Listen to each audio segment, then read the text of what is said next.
통일신라 시대 때의 역사적인 인물이었던 장보고와 장보고가 군사 기지를 만들었다고 하는 완도 청해전에 대해서 알아보도록 하겠습니다.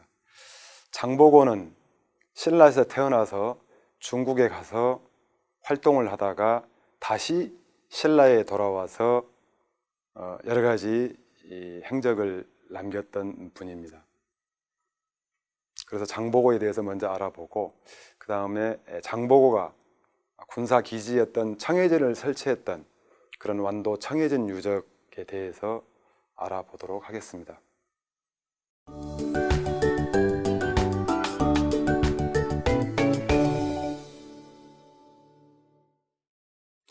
자, 바로 이 그림이 청해전의 본용으로 알려져 있는 완도에 있는 장도, 일명 장군섬이라고 그러죠. 바로 이 섬 전체에다가 흙으로 만든 토성을 만들어서 청해전을 설치를 해서 미국의 라이샤오 교수가 이야기했던 무역왕으로까지 성장을 했고, 바로 여기에서 828년부터 신라 장군 염장에게 암살당하고 그 이후 851년까지 약 한 24년 동안 활동했던 그런 유적이 이 장도에 남아 있습니다. 장보고는 신라 사람이었지만은 태어나서 중국에 가서 활동을 하면서 중국에서 무인으로 성장을 했습니다. 그래서 우리나라 기록에는 본래적인 기록은 없고 이 장보고 역시 중국 기록에 있단 말이죠.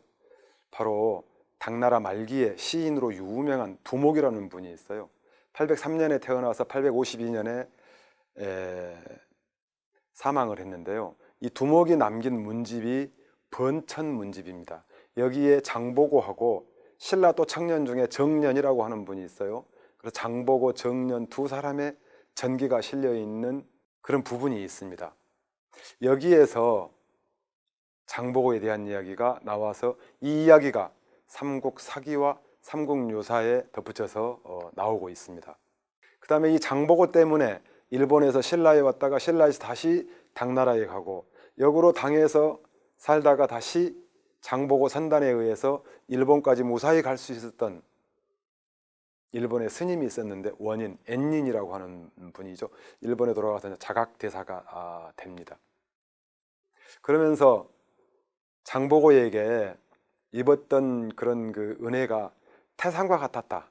그래서 장보고에게 여러 차례 편지를 보낸 그런 문헌입니다.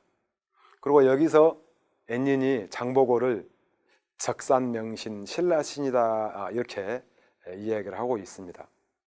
자, 당의 저명한 시인이었던 두목은 번천문집에 있다고 그랬잖아요. 그 내용을 소개하면 다음과 같습니다. 신라 사람 장보고와 정년이라고 하는 사람은 신라로부터 당나라 서주, 오늘날 강소성 북부에 있는 도시입니다. 이곳에 와가지고 군중소장, 우리나라로 보면은 연대장 혹은 대대장급 정도 됐을 거라고 추정이 됩니다. 이 군중소장이 되었다고 그래요. 당시 장보고는 30살이었습니다. 정년은 그보다 10살 아래인 20세였습니다. 그래서 정년이 장보고를 형으로 불렀다고 이렇게 합니다. 이 두 사람은 모두 싸움을 잘하여 말 타고 창을 휘둘렀는데, 그들의 본국 신라하고 당나라 서주에서 능히 이 두 사람을 대적할 사람이 없었다 이렇게 기록을 하고 있습니다. 그 다음에 정년은 바닷속에 들어가 땅을 밟을 수 있었고 50리를 헤엄쳐도 숨이 막히지 않았다 이렇게 해서 아주 물하고 밀접, 아주 물에서 뛰어난 실력을 발휘했다 이렇게 되어 있습니다. 이 두 사람은 서로 용감함과 건장함을 겨루었는데 장보고가 다소 정년에게 미치지 못하였다고 합니다. 장보고는 나이가 유일하는 이유로 10살, 정년은 무예가 앞선다는 이유로 이 둘은 항상 다투면서 서로 아래에 있지 않으려고 했다고 합니다. 후에 장보고는 신라로 돌아갔습니다. 신라에 돌아가서 당시의 왕이었던 해강왕에게 다음과 같이 여쭙습니다. 지금 당나라 곳곳에 신라 사람이 노비가 되어 있습니다. 청해라고 하는 곳에다가 진 군사 기지를 설치를 해가지고 이 신라 사람들을 잡아다가 노비를 삼는 이 해적들, 이런 사람들을 다 해체해야 되겠다. 그런 것을 하려면 청해에 진을 설치해야 된다 하고 했습니다. 그러자 신라 왕은 1만 명의 사람을 주었는데 이거는 장보고가 요청했기 때문이다. 이렇게 지금 기록이 되어 있죠. 자, 9세기 전반 830년을 전후한 이 시기에 뭐라고 나오냐면은 해상, 즉 서해안과 우리 신라의 남해안, 이 해상에 신라 사람을 잡아다가 파는, 노비로 파는 그러한 해적들이 없게 되었다. 이렇게 나오죠. 그래서 장보고는 이미 신라에서 귀한 사람, 곧 청해진 대사가 되어 있었다. 이렇게 두목의 번천문집에 소개되어 있습니다. 이어서 보면은 정년은 장보고가 떠나자 군대에서 나와가지고 있었는데 이제 관인이 아니기 때문에 정년이 굶주림과 추위에 허덕이고 있었다고 그래요. 그래서 어느 날 그때 자기가 알고 있던 군 지휘자였던 풍은구라고 하는 사람을 찾아가서 정년이 신라로 돌아가 장보고의 몸을 맡기고 싶다 이렇게 이야기를 했다고 그래요. 이러자 풍은규는 정년 너하고 장보고는 서로 원한을 품고 있지 않느냐, 가서 그 손에 죽으면 어찌할 것인가 라고 했습니다. 그러자 정년이 뭐라고 그랬냐면은 굶주림과 추위로 죽는 것보다 싸워 죽는 것이 낫다, 하물며 고향에 가서 죽는 것이 아니냐 하면서 정년은 마침내 신라로 돌아왔습니다. 그러면서 장보고를 만났습니다. 장보고가 잔치를 베풀어 가지고 지극히 대접을 했다고 그래요. 그런데 이 잔치가 끝나기 전에 국사, 나라에서 파견된 사신이죠, 경주에서 내려온 사신이죠, 이 사람이 와서 뭐라고 그러냐, 이 김명이라고 하는 대신이 신라 43대 왕 해강왕을 죽였습니다. 그런 국난이 일어났다고 그래요. 그래서 이 김명은 44대 민해왕이 됩니다. 장보고가 이 사실을 알고 마침내 병사 5,000명을 정년에게 주고 정년을 붙잡고 울면서 정년 너가 아니면은 이 엄청난 난을 능히 누가 평정할 수가 없다, 이렇게 말하면서 정년에게 경주에 이르러 반란을 일으킨 자, 즉 김명이죠, 민해왕이죠. 이 민해왕을 죽이고 장보고와 관계가 아주 밀접했던 김우증을 왕으로 세웠습니다. 그래서 이 김우증이 제45대 신무왕이 되는 거죠. 이로써 장보고는 정년 때문에 신라 왕실에 아주 큰 공을 세우게 됐죠. 그래서 김우중 신무왕은 마침내 장보고를 재상으로 삼았고 정년은 장보고의 관직 청해진 대사를 대신하게 하였다, 이런 내용이 번천문집에 나옵니다. 자, 여기서 장보고를 번천문집에 신라 사람이라고 하고 있습니다. 현재 장보고의 유적이 있는 중국 산동성 법화원에 가보면은 안내 책자를 팔고 있습니다. 그 첫마디에 장보고의 아버지는 중국인이다 이렇게 하면서 현재 산동성에 있는 장보고 유적을 대대적으로 크게 복원을 했습니다. 중국에서는 이 번천문집에 나와 있는 것처럼 장보고를 신라 사람이 아니라 중국인으로 보고 이렇게 하고 있다는 거죠. 그런데 당시의 기록에서 장보고가 신라 사람이라고 했으니 또 우리나라 후대의 기록들에서 계속 신라 사람이라고 하고 현재 그 유적이 전라남도 완도군 장도에 잘 남아있기 때문에 장보고가 신라 사람인 것은 부정할 수 없다, 이렇게 보여집니다. 자, 우리나라의 장보고의 사료는 삼국사기에 다음과 같이 나와 있습니다. 잘 알다시피 삼국사기는 1145년에 김부식을 중심으로 한 여러 사람들이 만든 우리나라 고대서이죠. 이 삼국사기의 장보고를 어떻게 되어 있냐면은 흥덕왕 제42대 임금님이죠. 826년에 등극을 했습니다. 그 3년인 서기 828년에 대하찬 김우중을 시중으로 삼았고 나중에 이제 김우중이 신무왕이 되잖아요. 자, 그해 4월, 즉 828년 4월에 청해대사 궁복은, 여러분 여기서 궁복을 보면 화살궁자를 써요. 활을 잘 다루는 사람이라는 것을 우리가 엿볼 수가 있습니다. 이 궁복은 성이 장씨다. 일명 보고라고 한다. 이거 장보고죠. 당나라 서주에 들어가 군중 소장이 되었다. 중국의 무인이 됐다는 거죠. 후에 귀국하여 임금님을 아련하고 군사 1만 명으로 청해진, 청해는 지금의 완도이다 이렇게 줄을 달고 있습니다.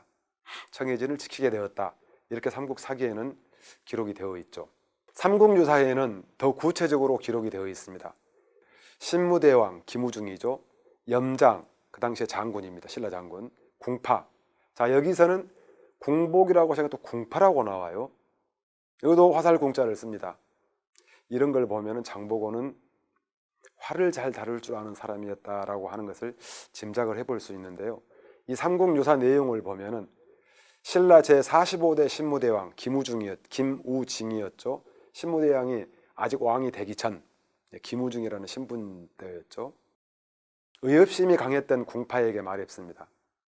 나에게, 김우중에게 같은 하늘 아래에서 살 수 없는 원수, 즉 44대 민해왕이죠. 원수가 있다. 장보고 너가 나를 위해서 이 민해왕을 없애준다면 왕위에 오른 뒤 내 딸을 왕비로 삼겠다, 이렇게 이야기를 했다고 합니다.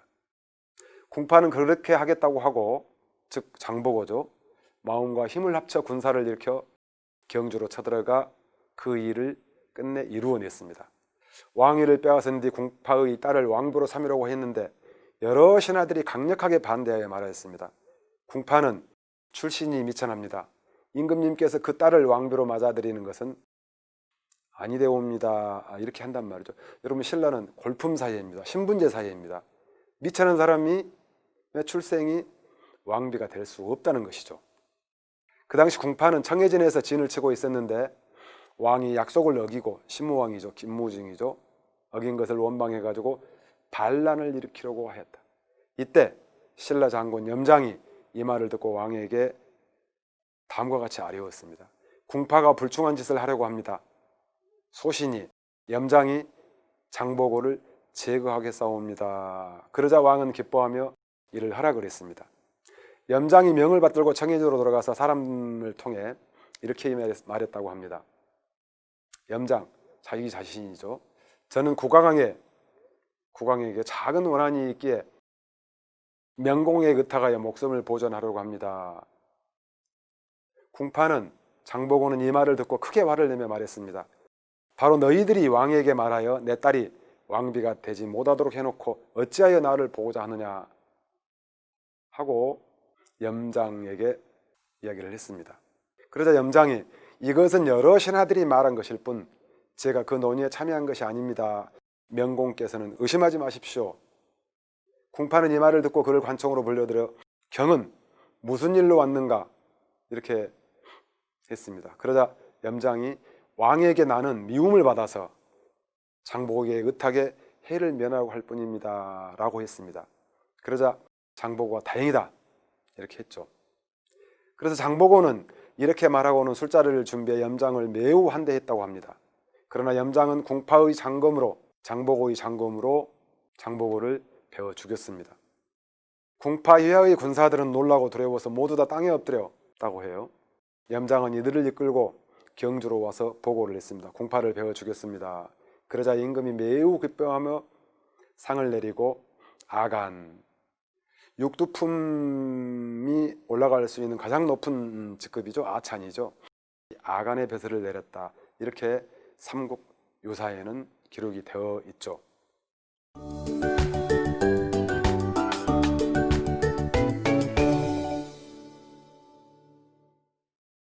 우리나라 기록인 삼국사기와 삼국유사에 궁복, 궁파 이렇게 나오는 걸로 보아서 장보고는 활을 잘 쏘았다. 지금 그림에서 보이는 것처럼 활을 잘 쏘는 사람이 있다.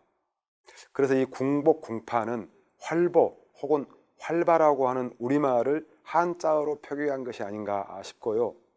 이 그림에서 보이는 것처럼 한 소녀가 다이빙을 하고 있습니다. 정년을 가리키는 그런 그림이죠. 자, 장보고는 완도, 오늘날 장도, 장군수임이라고 하는 곳에 성곽을 만들었습니다. 그런데 이 성곽 바로 앞에 목책열이 나왔어요. 지금 그림에서 보는 것처럼 배를 잘 댈 수 있고 안전하게 또 성으로 잘 갈 수 있는 그런 통로 역할을 한 것을 만들었다는 거죠. 그리고 그 위에 성곽을 만들고 장보고의 청해진이 만들어졌던 것입니다. 이 청해진 설치는 서기 828년이라고 삼국사기에 나옵니다. 당나라 해적들이 신라의 변방민을 잡아다가 노비로 팔거나 분탕질을 일삼는 것을 막기 위해서 신라 흥덕왕 3년 서기 828년에 설치한 군사기지였죠. 이 기지를 중심으로 해서 장보고는 동아시아 해상무역의 제왕이 되는 겁니다. 당시 당나라는 비단직물, 의복, 차, 서화, 도자기, 금은세공품 등을 여러 나라에 수출을 했습니다. 신라는 금은, 과하마, 인삼, 해표피 이런 것들을 중심으로 해서 또 무역을 교역을 했죠. 일본은 명주, 솜, 실, 금 이런 물품들을 가지고 교역을 했습니다. 자, 미국 하버드 대학의 일본사 교수를 역임했던 라이샤오, 아주 유명한 분이죠. 이분이 해상 왕국의 지배자였던 장보고를 보고 뭐라고 표현을 했냐? 무역왕 이렇게 표현을 했죠. 따라서 정해진의 군진을 만들어 놓고 해적들을 제압을 하면서 우리 동북아의 무역기지 역할까지 함께 했던 것으로 보여집니다. 자, 아까 기록에 나온 것처럼 장보고는 염장에게 피살이 됐습니다. 841년이죠. 그렇다고 하면은 828년이니까 한 14년 정도 장보고가 청해진에서 활동을 했던 기간입니다. 그리고 염장에게 암살당한 후 염장은 10여 년간 청해진을 통치를 했습니다. 따라서 현재 지금 완도 장도에 남아있는 이 청해진이라고 하는 이 수군 기지는 약 한 24년 정도 운영이 되었던 것으로 보고 있습니다. 장보고가 염장에게 암살되자 10년간 더 청해진이 활동을 했는데 이 장보고 자녀 세력들을 이 지역, 토착 세력 지역과 분리를 하기 위해서 이 완도에 살고 있던 청해진과 그 주변에 있던 그 주민들을 강제로 전라북도 김제 벽골군으로 이주를 시켰다고 해요. 그러면서 청해진은 완전히 와해가 돼버렸죠. 따라서 청해진 역시 역사의 무대에서 이제 그 자취를 감추고 말았습니다. 자, 청해진의 위치인데요. 지금 해남 대흥사가 있는 두륜산에서 밑에 내려오면은 완도로 들어가는 이 완도대교가 있습니다. 그 해 뜨는 쪽 오른쪽을 따라서 쭉 완도군청 쪽으로 가면은 완도군청의 몸밑에서 장도가 있습니다. 완도군 장자리에 장도가 있고 거기서 완도군청 쪽으로 오면은 장보고 기념관이 있고 다시 또 군청 쪽으로 더 오면은 그 높은 곳에 장보고 현재 동상이 세워져 있죠.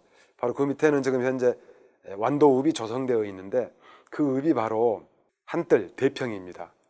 이 장보고 군사들이 훈련했던 그런 연병장 훈련장 이런 것으로 보여지고 바로 이곳에서 배등등이가 있는데 배를 만들고 수리하고 그래서 이 좌항자리, 대야리, 죽청리 이 일대가 장보고와 관련된 혹은 청해진과 관련된 유적들이다 이렇게 지금 볼 수가 있습니다.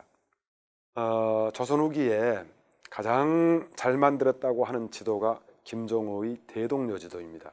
1861년에 만들었죠. 이 대동여지도는 김종호가 직접 발로 뛰면서 그렇기 때문에 정확성이 있다고들 이야기를 합니다.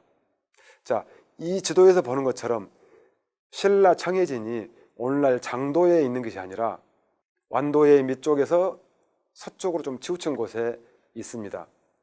그 다음에 당시에 장보고 당시에 이제 법화사라고 하는 절이 있었다고 그러잖아요. 근데 이거는 이제 법화암으로 표현이 됐고 법화암은 장도하고 좀 가까운 곳에 있습니다. 근데 신라 청해진이 현재 장도하고 조금 떨어진 곳에 있는 것이 특이합니다. 앞으로 이런 부분들을 조사를 더 해봐야 되지 않을까 싶습니다. 자, 장도는 현재 완도 청해진 유적으로 사적 제308호로 지정되어 있는데 여러 차례에 걸쳐서 국가에서 발굴을 했습니다. 그래서 현재 지금 토성의 길이가 약 한 890m 정도 되고 이 섬의 전체 면적이 약 한 38,000평 정도 되어 있는데요. 여기서는 치라든가 고대라든가 문지라든가 이런 유적하고 또 여러 가지 건물지, 폐화무지, 배수로, 매남유구 많은 것들이 조사가 됐는데 보겠습니다. 지금 이 도면은 장도에 있는 토성인데 이게 이제 890m라고 하는 것이고요. 그 앞으로 까만 것이 쭉 이렇게 있습니다. 이게 300m가 넘는데요. 여기 약간 목책열이 나왔습니다. 여기에 이제 그 목책을 중심으로 해서 그 편편하게 만들어서 장도로 쉽게 들어갈 수 있는 그런 유구로 보여지죠. 자, 여기 지금 발굴을 해보니까 토성인데요. 밑에 이렇게 그 석축 기단 성렬이 쭉 보이죠. 이렇게 통일신라 시대 때에는 이 흙이 더 이상 밖으로 나가지 않게 발달된 기법입니다. 이렇게 돌멩이로 성렬을 놓고 그 위에다 이렇게 쌓았는데 여기 지금 성벽 판축 상태라고 하는 그림이 있습니다. 우리 시루떡처럼 켜켜 이렇게 다져서 이렇게 한단 말이죠. 이래야만이 이런 판축 기법을 통해서 토성을 만들어야만이 성곽이 굉장히 단단합니다. 그 당시에 만들었던 성곽을 지금 잘 정비해 놓는 그런 모습입니다.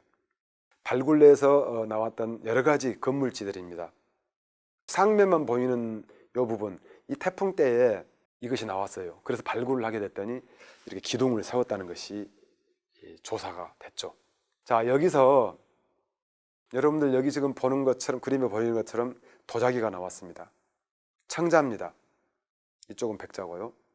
그런데 우리 고려 청자처럼 하늘색, 피치색이 아니라 약간 누런색이 띈 것들입니다. 이건 우리 청자가 아니고 중국 청자란 말이죠.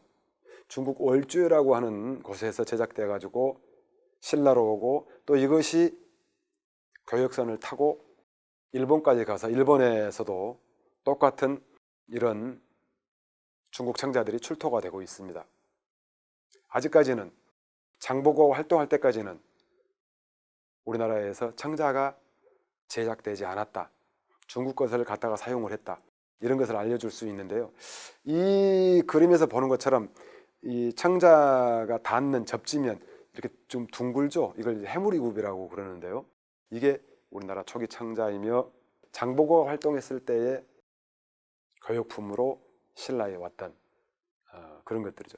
이런 청자들은 장보고 유적뿐만 아니라 광양의 마루산성, 광양의 옥룡사 이런 곳에서도 나오고 있습니다. 자, 장보고 유적 발굴을 했던 건물지에서 썼던 기와들입니다.